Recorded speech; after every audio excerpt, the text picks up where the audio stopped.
पक्ष की एकादशी को अपरा एकादशी कहते हैं अथवा अचला एकादशी कहते हैं।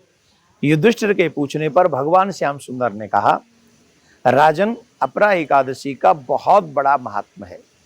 जो व्यक्ति झूठ बोलता है, जो व्यक्ति ब्रह्म हत्या कर चुका है, जो क्षत्रिय रण छोड़ के पीठ दिखा चुका है या बड़े से बड़े पाप कर चुका है, अगर वो व्यक्ति, कई लोग होते ना झूठे ज्योतिषी बनते हैं नहीं फिर भी बनना है, झूठे वैद्य बनना है नहीं फिर भी आइडिया, आजकल ऐसे तो बहुत हैं, ये जितने भी झूठे आइडिया देते फिरते हैं ना, खुद ने तो डिग्री की नहीं फिर भी आइडिया देते फिरते हो, जरूर सुनो इस कथा को।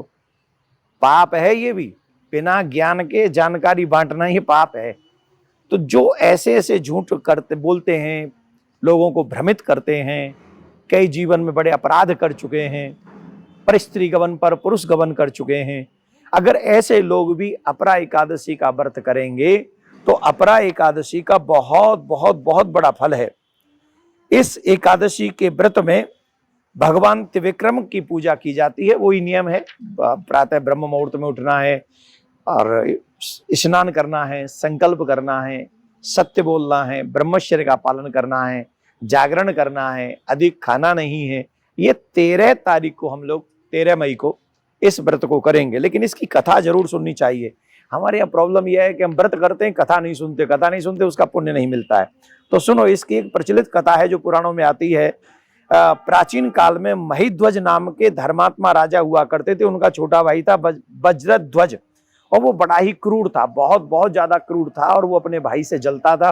वो चाहता था ये मर जाए तो मुझे राज्य मिल जाए, और उसने वन में छल से अपने भाई को मार दिया और उसे एक पेड़ के नीचे गाड़ दिया और स्वयं राजा बन बैठा।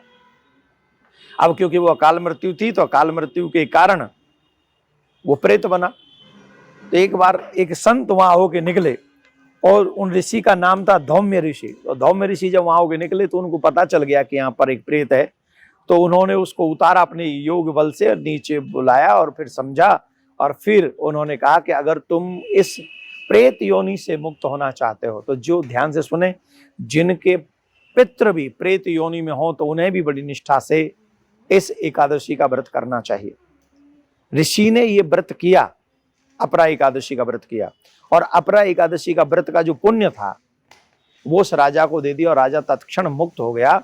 और राजा साधु महात्मा को, धौम्य ऋषि को बार बार नमन करते हुए, प्रणाम करते हुए गया और धन्यवाद कहा, मुक्त हो गया प्रेत योनि से।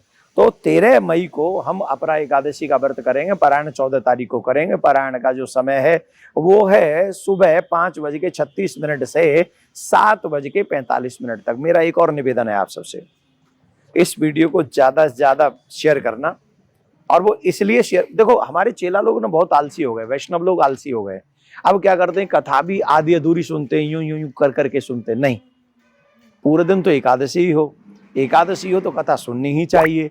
कथा सुनने के बाद में कथा सुनने और सुनाने का भी इसका पुण्य है। अब मैं क्यों कह रहा हूं इसको शेयर करो, मैं ज्यादा नहीं कहता हूं, शेयर इसलिए करो क्योंकि न जाने किस व्यक्ति के पितृ प्रेत योनि में हो, अगर वो सुन लें तो उनका कल्याण हो जाएगा, अगर उनके लिए वो व्रत कर लें।